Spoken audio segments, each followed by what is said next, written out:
ॐ नमः सिद्धेभ्यः।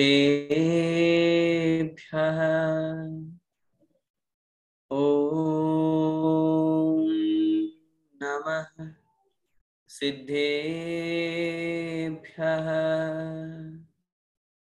ॐ नमः सिद्धेभ्यः।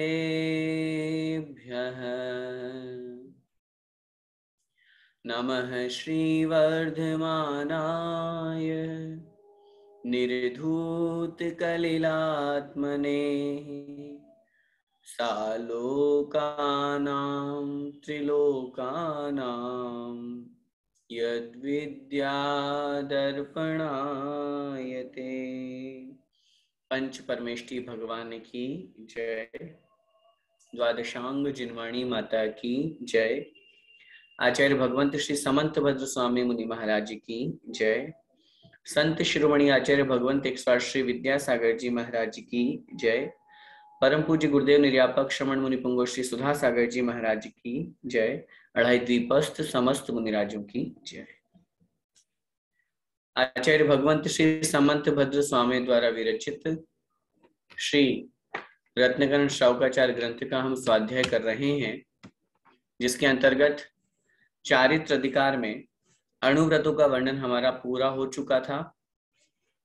अणुव्रतों के पश्चात हमने कल की कक्षा से गुणव्रत अधिकार प्रारंभ किया था और उस गुणव्रत अधिकार में हमने यह समझा, यदि हम अपने आत्मा के गुणों की वृद्धि करना चाहते हैं, श्रावक के जो मुख्य 8 मूल गुण बताए गए हैं, उन 8 मूल गुणों में वृद्धि करना चाहते हैं, उनको और बढ़ाना चाहते हैं, तो हमें गुणव्रतों को अंगीकार करना चाहिए। गुणव्रत शब्द ही हमें बता रहा है, उपदेश दे रहा है। गुण का मतलब जो आत्मा को महान बनाए, पवित्र बनाए, और व्रत के माध्यम से जो उसकी वृद्धि कराता है। तो उस गुणव्रत को प्राप्त करने के लिए हमने जो कल 3 प्रकार के गुणव्रत समझे थे, दिग्व्रत, अनर्थ दंडव्रत और साथ में भोगोपभोग परिमाण व्रत, ये 3 प्रकार की गुणव्रत की चर्चा हमने सामान्य से कल की थी। और उसी के अंतर्गत जो सबसे पहला है दिग्व्रत, उस दिग्व्रत में आचार्य भगवंत यहाँ पर स्पष्ट रूप से कह रहे हैं, दशों दिशाओं में आने जाने की मर्यादा करके यह संकल्प कर लेना कि मैं इसके आगे नहीं जाऊंगा, इसका नाम दिग्व्रत है। कल हमने इसके बारे में अच्छी तरह से समझ लिया था। और ऐसा करने से हम कितने पाप से बच रहे हैं, क्योंकि कल हमने उसकी डेफिनेशन में समझा था, आचार्य महाराज ने कहा था, आम्रति अणुपाप विनिवृत्यै। ये जो दिग्व्रत लिया जाता है, ये मरण पर्यंत के लिए लिया जाता है, आजीवन लिया जाता है। जैसा कि मैंने पहले भी निवेदन किया था, कुछ व्रत ऐसे होते हैं सामान्य रूप से, जिन्हें हम यम और नियम 2 भागों में विभक्त करते हैं। तो यम जो होता है वो आजीवन होता है, नियम जो होता है वो कुछ समय के लिए, साल, 2 साल, 5 साल, 6 महीना, 5 दिन, 10 दिन, घंटे, 2 घंटे, इस तरह का परिमाण लेकर के हम वो संकल्प लेते हैं, तो वो नियम कहलाता है। लेकिन यदि हम उसे मरण पर्यंत लेते हैं तो वो यम होता है। और अणुव्रत, गुणव्रत और शिक्षा व्रत जो है, या महाव्रत भी जो है, वो आजीवन लिए जाते हैं। हमारे ही जैन समाज में, जैन आमनाय में एक और परंपरा है, श्वेतांबर परंपरा। उसमें व्रतों का धारण कुछ समय के लिए भी होता है। उनके यहाँ अणुव्रत और महाव्रत कुछ समय के लिए लिए जाते हैं, ले सकता है अगर कोई लेना चाहे तो, उनके यहाँ छूट है। लेकिन हमारे दिगंबर धर्म में या जैन धर्म में, जैन दर्शन में, दिगंबर आमनाय में ये बहुत स्पष्ट है। और इसीलिए आचार्य समंत भद्र स्वामी महाराज ने श्लोक में ही आम्रति शब्द का प्रयोग कर दिया।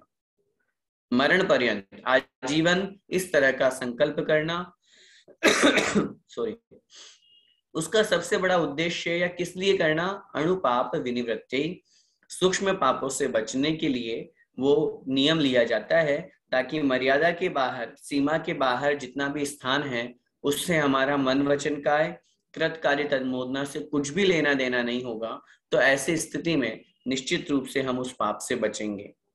अब आज की इस कक्षा में आगे हम बढ़ते हैं। अगले श्लोक में आचार्य महाराज बता रहे हैं, वो जो हम संकल्प लेते हैं दिग्व्रत का, वो दिग्व्रत का संकल्प किस प्रकार लेना चाहिए। हमें ये तो बता दिया कि 10 दिशाओं में लेना है, तो 10 दिशाओं में हम वो संकल्प कैसे लें, किस स्थान से ले, कहां से ले, वो पूरा का पूरा एक उदाहरण के माध्यम से आचार्य महाराज यहाँ बता रहे हैं। आप सभी अपने अपने पुस्तक में निकाल लीजिए और उस श्लोक को हम देखते हैं, जिसके माध्यम से आचार्य महाराज हमें बता रहे हैं कि वो जो हम संकल्प ले या मर्यादा ले, वो किस प्रकार हमें लेनी चाहिए।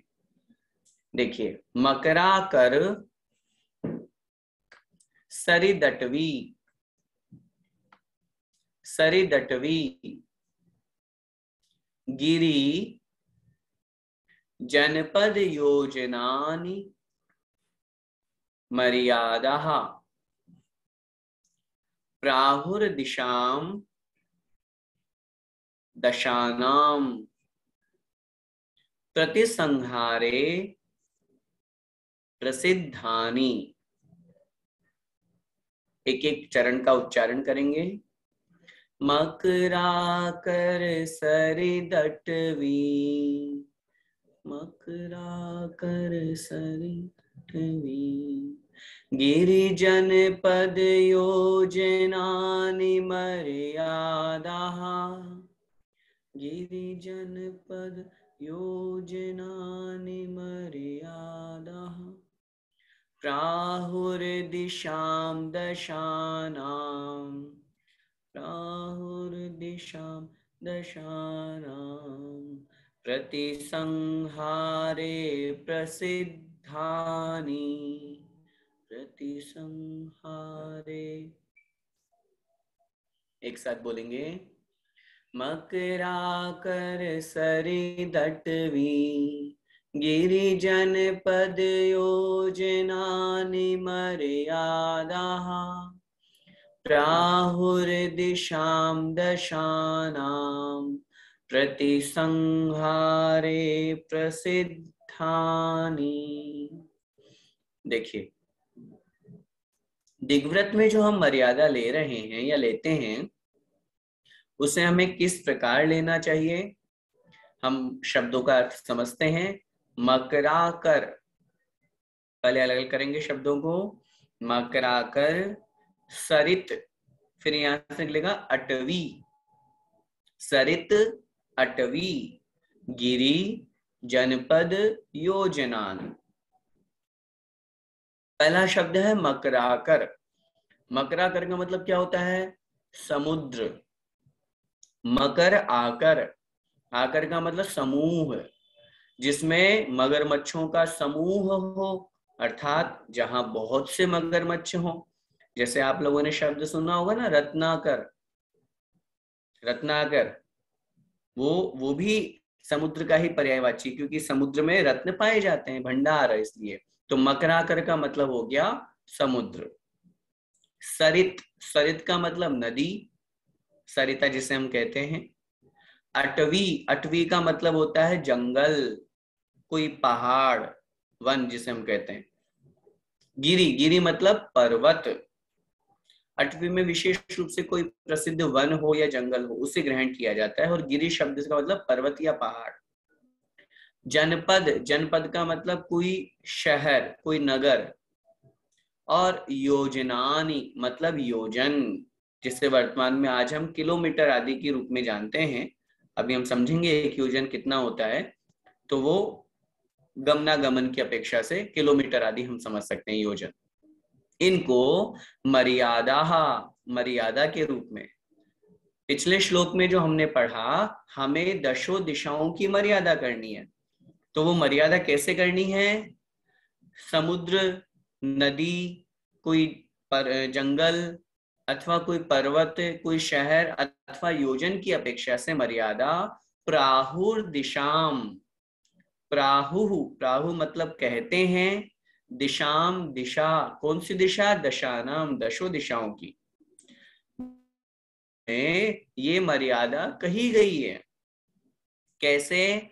प्रतिसंहारे प्रसिद्धानि। प्रतिसंहारे, प्रतिसंहार का मतलब होता है परिमाण, संकोच। आप लोगों ने शब्द सुना होगा ना, संहार, संकोच, विस्तार जिसे अपन कहते हैं। तो संहार का मतलब संक्षेप, उन दशों दिशाओं में संक्षेप करके। संक्षेप का मतलब वही परिमाण, एक लिमिट, हमने सीमा बना ली। ये क्या चीज है, ये सारे के सारे जो हैं इनके आगे शब्द लग जाएगा प्रसिद्धानि। अर्थात प्रसिद्ध प्रसिद्ध। प्रसिद्ध प्रसिद्ध, कोई समुद्र हो, कोई तालाब हो, कोई नदी हो, कोई जंगल हो, कोई पहाड़ हो, कोई शहर हो, अथवा योजन की अपेक्षा से इन दशों दिशाओं में उस परिमाण को या उस मर्यादा को संकुचित कर लेना, इसे ही आचार्य भगवंत मर्यादा प्राहु, उसे मर्यादा कहते हैं। समझ में आया? एक बार फिर से देखिए श्लोक का अर्थ। नीचे की पंक्ति में स्पष्ट रूप से कह रहे हैं, दशानाम दिशाम प्रतिसंहारे, दशों दिशाओं के परिमाण में या मर्यादा में प्रसिद्धानि सॉरी, प्रसिद्धानि मतलब जो प्रसिद्ध प्रसिद्ध हैं, ऐसे मकराकर माने समुद्र, सरित मतलब नदी, अटवी का मतलब होता है कोई जंगल या वन, गिरि मतलब पहाड़ पर्वत, जनपद माने कोई शहर या नगर, और योजनानी मतलब योजन। इन प्रसिद्ध स्थानों की मर्यादा प्राहु, मर्यादा कही गई है। समझिए भावार्थ को। अब यहाँ क्या कहना चाह रहे हैं आचार्य महाराज? आचार्य भगवंत इस श्लोक के माध्यम से हमें ये समझा रहे हैं कि जो दशों दिशाओं की मर्यादा करनी है, वो जरूरी नहीं है कि मात्र आप किलोमीटर से ही करो। अब किसी को किलोमीटर नहीं पता हो तो आजकल तो जमाने में अपन सब गूगल से पता कर लेते हैं या अन्य चीजों से पता कर लेते हैं। अगर अपन पहले के समय की बात करें तो ऐसे मर्यादा करने के लिए उन्होंने कहा आप प्रसिद्ध स्थान चुन लीजिए। आपको उत्तर में जाना है तो भाई उत्तर में मुझे हिमालय तक जाना है, दक्षिण में जाना है तो मुझे कन्याकुमारी तक जाना है। आपने प्रसिद्ध शहर चुन लिया। पूर्व में जाना है तो हमको कलकत्ता तक जाना है। कहीं पर भी एक उदाहरण समझ लीजिए, समुद्र एक ऐसा विशेष होता है, अपन सभी जानते हैं कि उसका पानी सूखता नहीं है, तो वो मर्यादा हमारी निश्चित हो जाएगी कि हमें अपनी पूर्व दिशा में इस समुद्र तक, दक्षिण दिशा में इस समुद्र तक, अगर समुद्र बना हुआ है तो, नहीं बना हुआ कोई नदी बह रही है तो नदी की मर्यादा हमने कर ली। नदी का भी नहीं पता, कोई जंगल का पता है, हाँ वो बहुत बड़ा जंगल पड़ता है, बीच में इतना बड़ा जंगल आता है, तो उसके बाहर मुझे उस जंगल तक की मर्यादा हमने कर ली। कोई शहर का नाम हमने जोड़ लिया, कोई पर्वत हमें पता चल गया कि हाँ ये पर्वत है, बस इस पर्वत। इस तरह से किसी का भी, तो एक एग्जाम्पल दिया है, ऐसा ही कोई विशेष स्थान जो प्रसिद्ध हो, लेकिन प्रसिद्ध होना चाहिए। प्रसिद्ध नहीं होगा तो कदाचित उस स्थान का नाम परिवर्तन हो गया तो, अथवा वो स्थान जो है वो लुप्त हो गया तो, छोटा सा गांव का नाम आपने कुछ रख लिया और वो कदाचित, अब आप तो बड़े शहर में आ गए या नहीं ध्यान रहा, समय काल के अनुसार उसको विलयन हो गया, उस गांव का बड़े शहर के अंदर मिल गया, कुछ भी व्यवस्था बन सकती है। इसलिए आचार्यों ने शब्द का प्रयोग किया प्रसिद्धानि। प्रसिद्ध स्थान वो होना चाहिए। अगर कोई स्थान विशेष का हम संकल्प लेते हैं और अगर स्थान नहीं हो उस दिशा में तो क्या करें? आचार्य महाराज ने कह दिया योजन मान लो, जहां हम रहते हैं वहां से उतने योजन तक की दूरी जितनी हमें संकल्प के रूप में ग्रहण करनी है, वो हम अपनी मर्यादा की अपेक्षा से ले सकते हैं। पहले के समय में किलोमीटर नहीं चलते थे, योजन और मील चलते थे। एक योजन में 4 कोस होता है। योजन भी 2 प्रकार का होता है, एक लघु योजन और एक महायोजन। यहाँ सामान्य रूप से लघु योजन की चर्चा है। तो एक योजन 4 कोस का होता है और एक कोस जो है वो 3.2 किलोमीटर का होता है। तो उस अपेक्षा से, अपना किलोमीटर की अपेक्षा से भी लगा लें, चाहे तो योजन की अपेक्षा से लगा लें, मुझे इस दिशा में इतने योजन तक गमन करना है, ये हमारी उस दिशा की दिग्व्रत की मर्यादा हो गई। हम मोटे रूप में और कुछ भी नहीं जानते तो हम ये भी मर्यादा ले सकते हैं, मैं आजीवन भारत देश से बाहर जाने का त्याग करता हूं, तो आपकी दशों दिशाओं की मर्यादा वैसे ही होगी। आप उसमें भी और संकुचित करना चाहते हैं तो और शहरों का नाम जोड़ लीजिए। विदेशों में भी अगर अपना कहीं आना जाना होता है, व्यापार है, रिश्तेदारी है, कुछ भी है, तो हम वैसा भी संकल्प कर सकते हैं। मैं पूर्व दिशा में, अब आप मैप उठा करके देखिए, उस मैप की अपेक्षा से आप देखेंगे हमारा भारत देश यहाँ है, मैं यहाँ रहता हूँ।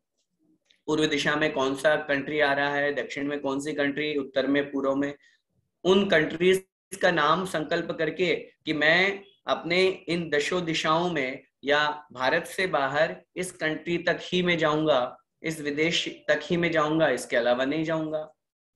और संकल्प जैसा मैंने बताया था, संकल्प अच्छी तरह से सोच समझ करके भविष्य को ध्यान में रख करके किया जाता है। ऐसा नहीं हमें भावावेश में आकर के हमने संकल्प ले लिया कि हाँ भाई मैं राजस्थान से बाहर ही नहीं जाऊंगा, तो वो चीज नहीं करनी। हाँ, वो सारी स्थिति परिस्थिति देखी जाएगी। आचार्य श्री के पास में कोई ऐसे सज्जन पहुंचे जो वृद्धावस्था को प्राप्त है, डॉक्टर्स ने मना कर दिया, अब इनकी स्थिति नहीं है, अब तो बस भगवान का नाम जपो, आगे तो सब आप लोगों का जितना पुण्य है। अब ऐसी स्थिति में समाधि के स्थान पे या समाधि के रूप में वो आगे बढ़ रहे हैं, तो उनसे ये थोड़ी कहा जाएगा कि आप संकल्प लीजिए, बताओ कौन कौन से विदेश की यात्रा का आप संकल्प करेंगे, बाकी का त्याग करेंगे। उनको तो ये कहा जाएगा, भैया तुम कुंडलपुर में हो, बड़े बाबा के चरणों में हो, यही नियम ले लो कि आजीवन मैं अब कुंडलपुर के बाहर ही नहीं जाऊंगा। ये दिग्व्रत हो गया। अब ये कितना बड़ा दिग्व्रत हो गया, सोचिए, बस इतना सा मर्यादा उन्होंने कर ली, बस अब कुंडलपुर के बाहर जितना भी स्थान है वो उनसे उनको कोई मतलब नहीं है, कोई लेना देना नहीं है। न तो वो जाएंगे, न वो किसी को भेजेंगे, न वहां से वस्तु मंगाएंगे, क्योंकि आगे जब हम दिव्य अत्याचार पढ़ेंगे तो वो भी मना किया आचार्यों ने। तो वो सारी की सारी चीजें अपन अतिचार में समझेंगे। लेकिन बात ये समझना है अपन को, इसलिए मैं कह रहा हूं कि व्यवस्था, उस व्यक्ति की अवस्था देख करके फिर संकल्प लेना चाहिए। अगर उनका व्यापार है, उनको लगता है कि नहीं हमें जाना बन सकता है, तो आप वैसा संकल्प लीजिए, लेकिन संकल्प तो लेना ही पड़ेगा। विदेश में आप जाते हैं, हाँ ठीक है जाते हैं, अब कितने कंट्रीज में आपका यात्रा का योग बनता है, ठीक है 8-10 फॉरेन कंट्री है जहाँ पे हमारे रिश्तेदार रहते हैं। मैं कहता हूँ 5 का और एक्स्ट्रा नाम लिख लीजिए परिवार वालों से पूछ के। कहीं घूमने जाने का मन हो, भैया हाँ बच्चे जिद करने लगे, नहीं मम्मी चलना ही पड़ेगा आपको हमारे साथ में, कहाँ चलना है, बोले स्विट्जरलैंड, बोले मेरी तो लिस्ट में है ही नहीं उसका नाम, अब क्या करोगे। तो पहले लिस्ट ही बच्चों से पूछ के बना लो, ताकि भविष्य में ऐसी कोई दिक्कत ही नहीं आए। और फिर भी अगर ऐसा कुछ लगे तो कम से कम 2-4-5 की छूट जरूर रखनी चाहिए। वो छूट भी इस अपेक्षा से कि हम, जैसे अपन एक मोटा मोटी मानते हैं 196 देश है, 196, अब उसमें अपन ने 10 की, 15 की, 20 का संकल्प ले लिया, तो बाकी के 250 से तो बच गए पाप से। तो कितने बड़े पाप से हम बच जाते हैं, ये भी तो जरा विचार कीजिए। इसलिए इस तरह का जो संकल्प हम यहाँ पर ग्रहण करते हैं या किया जा रहा है, यही आचार्य भगवान यहाँ पे इस श्लोक में बता रहे हैं। वो जो संकल्प हमने ग्रहण किया है, वो इस तरह प्रसिद्ध स्थानों को आधार बना करके और अपना संकल्प हमें लेना चाहिए। इस तरह का संकल्प लेने से निश्चित रूप से उस जीव के परिणाम आगे भाव जो होते हैं वो अच्छे बनते हैं और वो उन पापों से बच जाता है। आइए अगले श्लोक को हम देखते हैं, जिसमें आचार्य महाराज तो इतना स्पष्ट कह रहे हैं कि जो उसने बाहर जाने की मर्यादा मर्यादा बना ली और मर्यादा के बाहर जाने का उसने त्याग कर दिया, अब उस त्याग के कारण से उस जीव को आचार्य भगवान कहते हैं, अभी वो गृहस्थ में है लेकिन फिर भी वो गृहस्थ में होते हुए महाव्रती के समान पाप से बच जाता है। वो अगले श्लोक में अपन समझते हैं कि कैसे वे अणुव्रत भी, कैसे वे गुणव्रत भी महाव्रत पने को प्राप्त हो जाते हैं। ये उस जीव के कैसे उस पाप से बचने के कारण से होता है, अगले श्लोक में अपन यहाँ पर देखते हैं, जिसमें आचार्य भगवान बता रहे हैं। अवधेर अवधेर बहिरणु पाप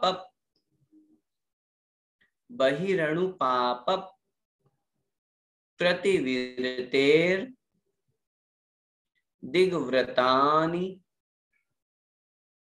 धारयताम पंच महाव्रत परिणति मणुव्रतानि प्रपद्यन्ते। ठीक है, एक एक चरण का उच्चारण करेंगे। अवधेर बहिरणुपाप, अवधे बहिरणुपाप, प्रतिविरतेर्दिग्व्रतानि धारयताम्।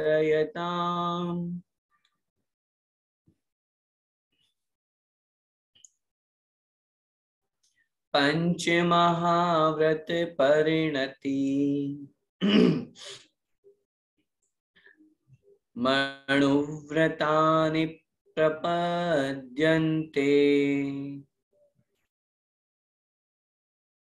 एक साथ बोलेंगे पूरा श्लोक।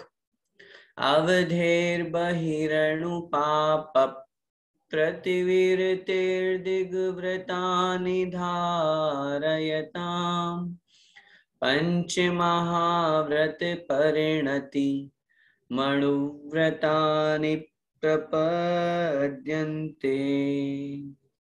देखिए, बहुत महत्वपूर्ण श्लोक है ये। आचार्य महाराज यहाँ हेडिंग में क्या लिख रहे हैं? दिग्व्रत की मर्यादा के बाहर अणुव्रतों के महाव्रतपना। मतलब अगर हमने, ध्यान से सुनिएगा, अगर हमने दिग्व्रत का संकल्प ले लिया तो हम छोटे महाव्रती बन गए। अब छोटे महाव्रती का मतलब क्या है? जितनी मर्यादा हमने ली उस मर्यादा के बाहर के लिए हम महाव्रती हो गए। क्योंकि महाव्रत का लक्षण क्या है? पूर्ण रूप से हिंसा का त्याग। अणुव्रत में तो अपन ने स्थूल रूप से हिंसा का त्याग किया था। अब जब स्थूल हिंसा और सूक्ष्म हिंसा दोनों का त्याग हो जाएगा, मर्यादा के बाहर, तब तो कोई मतलब ही नहीं है। मर्यादा के बाहर मन वचन काय कृत कार्य तन्मोदना 9 कोटि से हमने उस पाप का त्याग कर दिया तो मर्यादा के बाहर वो महाव्रत बनने को प्राप्त हो जाता है। देखिए यहाँ आचार्य महाराज यही कह रहे हैं, अवधेर बहिरणु पाप संधि विच्छेद करेंगे। अवधे है बही ही, अवधे माने अवधि के, मर्यादा के, सीमा के, बही मतलब बाहर। अणुपाप प्रतिविरतेर, वो आधार है भी विसर्ग बन जाएगा। अणुपाप प्रतिविरते है। अणु मतलब सूक्ष्म, पाप मतलब पापों से, प्रतिविरते विरक्त होने पर, निवृत्त होने पर, छूटने पर। अवधि के बाहर सूक्ष्म पाप से भी छूट जाने के कारण से दिग्व्रतानि धारयताम। दिग्व्रतानि मतलब दिग्व्रतों को, धारयताम धारण करने वालों के। जो दिग्व्रत को धारण करते हैं उनके अवधि के बाहर, मर्यादा के बाहर सूक्ष्म पाप से भी निवृत्ति हो जाने के कारण पंच महाव्रत परिणतिम, पंच महाव्रत रूप परिणति को, अवस्था को, अणुव्रतानी मतलब अणुव्रत, वे जो अणुव्रत हैं, वे जो छोटे व्रत हैं, या अभी जो उसने पूर्ण हिंसा का त्याग नहीं कर पाने के कारण से उसके व्रतों को अणुव्रत नाम दिया था, वे ही अणुव्रत 5 महाव्रत की परिणति को प्रपद्यन्ते प्राप्त हो जाते हैं। समझ में आया क्या कहना चाह रहे हैं आचार्य महाराज? बहुत स्पष्ट। नीचे की पंक्ति देखिए, पंच महाव्रत परिणतिम, पंच महाव्रत की परिणति को, परिणति माने अवस्था को, पर्याय को, या 5 महाव्रत रूप अणुव्रतानी, अणुव्रत, प्रपद्यन्ते मतलब प्राप्त हो जाते हैं, अर्थात हो जाते हैं। मतलब वे जो अणुव्रत हैं वे 5 महाव्रत रूप हो जाते हैं। 5 अणुव्रत 5 महाव्रत बन गए। कब बन गए? दिग्व्रतानि धारयताम। किसके बनते हैं ये? जो दिग्व्रतों को धारण करता है। क्यों बन गए? किस कारण से आपने कह दिया कि अणुव्रत महाव्रत हो गए? अवधे बही अणुपाप प्रतिविरते है, क्योंकि अवधि के बाहर वो सूक्ष्म पाप से भी निवृत्त हो गया, छूट गया। अवधि मतलब जो उसने मर्यादा ली थी, माना कि उसने मर्यादा भारत देश की ली, अब भारत देश के बाहर उसका कोई लेना देना नहीं, तो अब उस स्थान से वो जो पूर्ण रूप से पाप से विरक्त हो गया, सूक्ष्म पाप से भी बच गया सॉरी, तो सूक्ष्म पाप से भी बच जाने के कारण से उसके वे जो अणुव्रत हैं वे महाव्रत रूप पने को प्राप्त हो जाते हैं। एक बार फिर से एक एक शब्द का अर्थ समझ लीजिए। अवधेह बही, मर्यादा के बाहर। अवधेय माने मर्यादा, जो भी सीमा ली थी, जो भी अवधि बनाई थी, जो भी संकल्प लिया था उसके बाहर। अणुपाप प्रतिविरते है, अणु मतलब सूक्ष्म, पाप पापों से, प्रतिविरते है विरक्त होने पर, छूट जाने पर। अवधि के बाहर सूक्ष्म पापों से भी बच जाने के कारण, छूट जाने के कारण, दिग्व्रतानि धारयताम, जो दिग्व्रतों को धारण करने वाले हैं, ऐसे उन महापुरुषों के पंच महाव्रत परिणतिम अणुव्रतानि, ये जो अणुव्रत हैं ये पंच महाव्रत, 5 महाव्रत रूप अवस्था को प्रपद्यन्ते मतलब प्राप्त हो जाते हैं। वे अणुव्रत उनके क्या बन जाते हैं? महाव्रत बन जाते हैं। कैसे बन जाते हैं? क्योंकि वो सूक्ष्म पापों से भी छूट गए। कब बन जाते हैं? जब वो दिग्व्रत को धारण कर लेते हैं। आइए अब भावार्थ समझिए। कितनी बड़ी बात आचार्य भगवंत यहाँ पर कह रहे हैं और कितनी स्पष्ट ये बात कह रहे हैं, और कितना बड़ा फायदा और कितना बड़ा उसको फल मिल रहा है उस जीव को जिसने दिग्व्रत को धारण किया। दिग्व्रत को धारण किया है, अभी अणुव्रती है, लेकिन फिर भी उसे आचार्य महाराज एक अपेक्षा से उपचार से महाव्रती कह रहे हैं। एक शब्द अक्सर आप लोगों ने या बहुत बार शास्त्रों में सुना होगा, उपचार से महाव्रती, है ना। उपचार से महाव्रती का मतलब होता है वास्तव में जो हो तो नहीं लेकिन कह दिया जाए। आप ये मत समझिएगा कि हाँ गृहस्थी में बढ़िया महाव्रती बन गए अपन तो फिर काय को मुनि बनने की जरूरत, वो बात नहीं चल रही है यहाँ पे। अपेक्षाकृत सिद्धांत को अपने को समझना है। उपचार से महाव्रती कहने का भाव ये है कि वास्तव में वो महाव्रती नहीं है, लेकिन उसने आगे जाकर के महाव्रतों को धारण करने का भाव बनाया है, और अभी जितनी सीमा में है उसमें तो अणुव्रती है, लेकिन मर्यादा के बाहर, सीमा के बाहर उसका पूर्ण पाप से वो विरक्त हो गया, इसलिए उस स्थान की अपेक्षा से उसको महाव्रती कह दिया। वास्तव में महाव्रती मत मान लेना, लेकिन उस स्थान की अपेक्षा से भी जो महाव्रती उसको कहा, ये कितनी बड़ी बात है। एक श्रावक जो गृहस्थ में रह रहा है, खूब आराम से जितना टाइम उसको खाना पीना करना है वो कर रहा है, आराम से जो भी उसके पास में परिग्रह है सब वो सब कुछ भोगो भोग सब कर रहा है, उसके बावजूद भी उसको एक अपेक्षा से उसकी अणुव्रतों को आचार्य महाराज यहाँ महाव्रत की संज्ञा दे रहे हैं, महाव्रत समझा रहे हैं। कैसे? अब सोचिए, उसने जो दशों दिशाओं में आजीवन मर्यादा ली, अब उस आजीवन मर्यादा को ग्रहण करने के बाद में वह उस मर्यादा के बाहर नहीं जाएगा। ये तो अपन ने पढ़ लिया और संकल्प कर ही लिया। कल अपन ने पढ़ा था ना, बाहर नहीं जाना, हम बहिर्नयास्यामि, मैं बाहर नहीं जाऊंगा। इसका नाम क्या है? इसका नाम दिग्व्रत है। अब उसने जो मर्यादा ग्रहण की थी कि मैं इसके बाहर नहीं जाऊंगा, तब ऐसी स्थिति में आचार्य महाराज बहुत स्पष्ट कह रहे हैं, बाहर की तरफ से वो पूर्ण हिंसा से बच गया।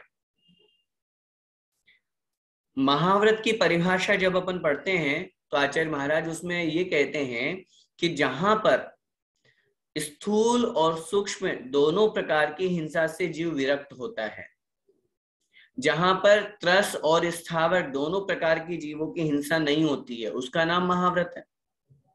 अणुव्रत में हमने पढ़ा था, त्रस हिंसा को त्याग, व्रथा था वर्ण संहारे। अणुव्रतों में सिर्फ उसने त्रस हिंसा का त्याग किया था, बाकी और जो दूसरे रूप में है वो उसको पाप लग ही रहा था। स्थावर जीवों की हिंसा का दोष तो उसको लग ही रहा है।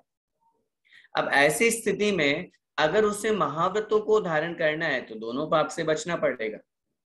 अब जरा उस दिग्व्रत की तरफ दृष्टि डालें जिसकी हम चर्चा कर रहे हैं।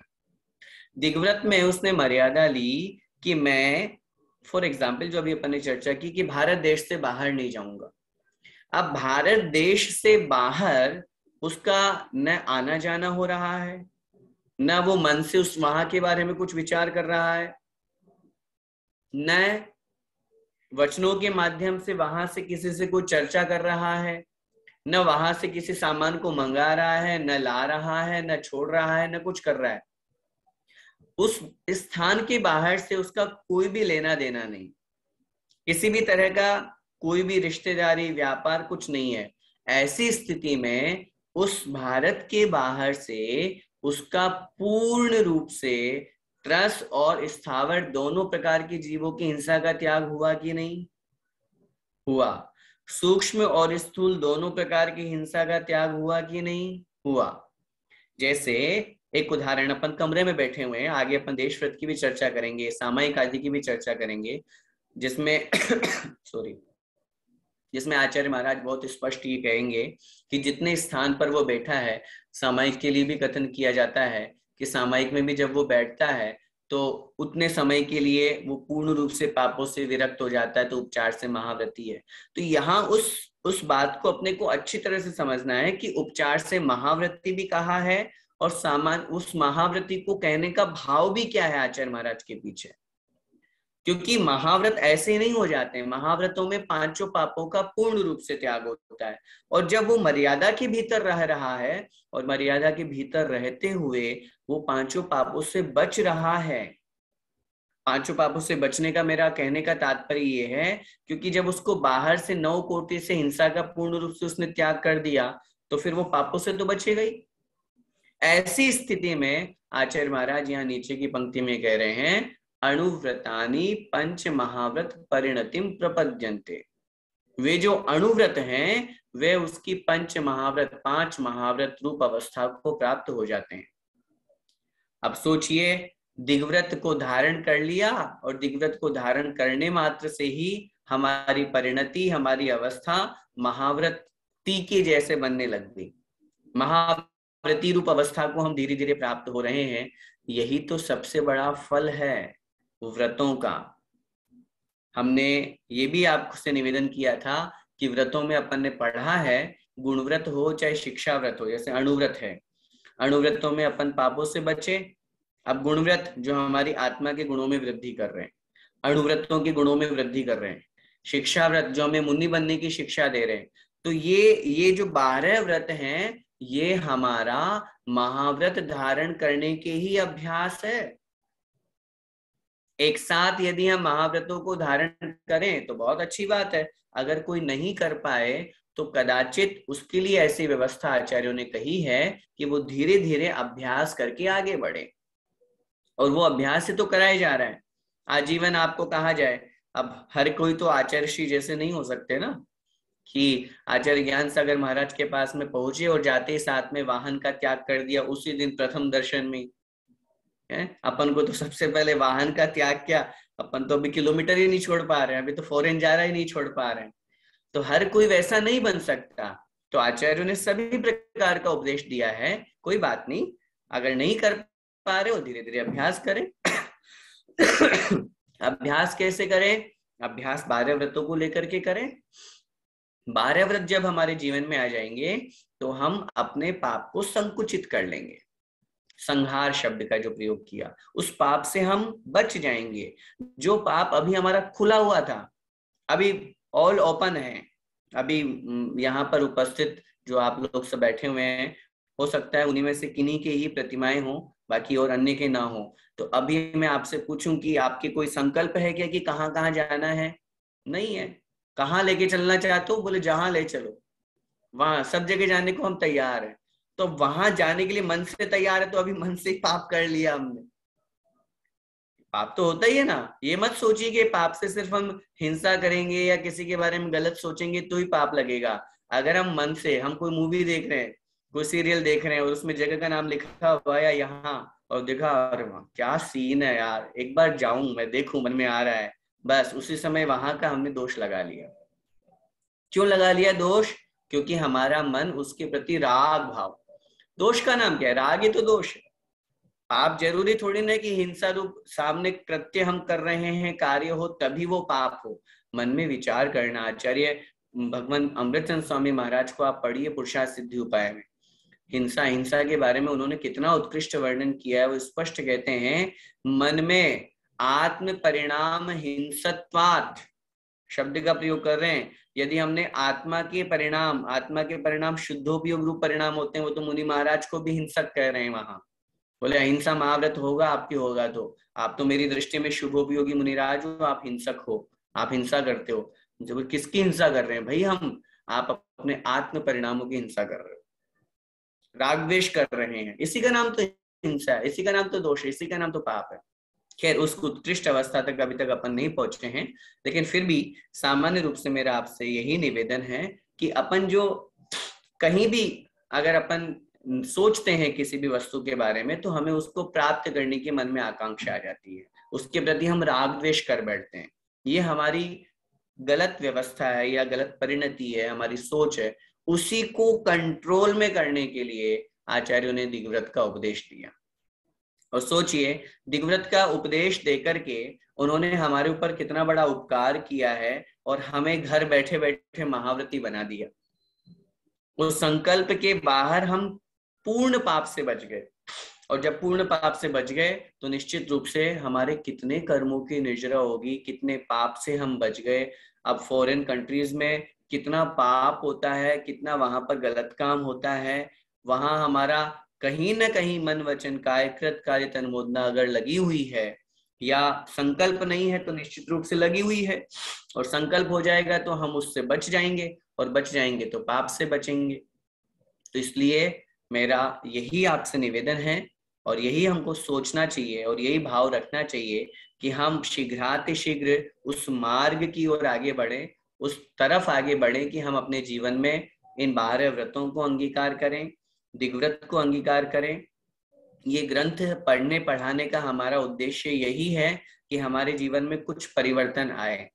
सिर्फ ज्ञान कर लेने मात्र से या स्वाध्याय करने मात्र से ही कुछ नहीं होगा, हम कुछ परिवर्तन अपने जीवन में लाएं। और विशेष रूप से मैं हमेशा उन महानुभावों से निवेदन करता हूं जो सभी प्रकार की जिम्मेदारियों से निवृत्त हो चुके हैं, अब तो उन्हें जरूर अपने मनुष्य पर्याय को सार्थक बनाना चाहिए।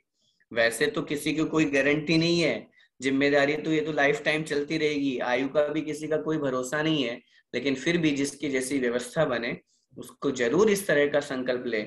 मैं बार बार इसलिए कहता हूँ, चाहे भले आप, मैं कह रहा हूँ 10 foreign country, 20 foreign country, 30 foreign country, 50 का नाम लिख लो ना, कौन मना कर रहा है। जैसे कल अपन ने चर्चा आई थी कि हरी जानते ही नहीं अपन, कितनी सारी हरी चीजें हैं, फल हैं, सब्जियां हैं, फ्रूट्स हैं, सब आप नाम लिख करके देखिए, हमें पता ही नहीं है, लेकिन हम संकल्प नहीं ले रखे हैं। तो बिना संकल्प के हम निरंतर पापों में लगे हुए हैं। ऐसे ही हमें पता ही नहीं है, फॉरेन कंट्रीज के नाम ही नहीं पता, और घूमने की इच्छा करते हैं, यहाँ चले जाए वहां चले जाए, मुश्किल से 2-4 के नाम पता है तो सॉरी, तो उसमें हमारा एक संकल्प हो जाएगा, नियम बन जाएगा, तो हम एक दायरे में रहेंगे। मर्यादा में अगर कोई व्यक्ति या वस्तु रहती है तो बड़ी अच्छी लगती है, और जब वो मर्यादा के बाहर निकलती है तो या मर्यादा को तोड़ती है तो कहीं ना कहीं वो हानि रूप में हुआ करती है, नुकसान रूप में होती है। समय आपका हो रहा है। आज की कक्षा में जो अपन ने समझा, ये जो दिग्व्रत है ये हमारे जीवन को एक संकल्पित करने के लिए, भले ही हमको लग रहा है कि हमने दशों दिशाओं में अपने आप को बांध दिया, हमने दशों दिशाओं की मर्यादा कर ली, लेकिन ये बंधन जो है ये अनुशासन का बंधन है। ये कोई रस्सी का बंधन नहीं है जो आपको दुख लगेगा या किसी को दुख होगा। इस संयम रूप बंधन में, अनुशासन में बंधने के बाद में जो जीवन का आनंद आता है, जो इस बंधन से बंध जाता है, इस दिग्व्रत के या दशों दिशाओं का बंधन उसने कर लिया, मर्यादा बांध ली, जो इस बंधन से बंध जाता है वो कर्मों के बंधन से छूट जाता है। उसके कर्मों की निजरा स्वयमेव होने लगती है, और कर्म निजरा करने के लिए ये हमारे पास व्रत आदि ही एकमात्र साधन है। यहीं से हमारे जीवन की कर्मों की निजरा, आत्मा की निजरा, आत्मा से कर्मों की निजरा प्रारंभ होती है। क्योंकि बिना व्रतों को धारण किए, बिना तप संयम को धारण किए आज तक किसी को भी निर्जरा नहीं हुई है। मात्र सम्यक दर्शन से निर्जरा नहीं होती है। सम्यक दर्शन प्राप्त करते समय जो उसने असंख्यात गुणी कर्मों की निजरा की, सम्यक दर्शन प्राप्त करने के बाद में वो रुक गई। अब वो निजरा उसके जीवन में क्वचित कदाचित होनी है।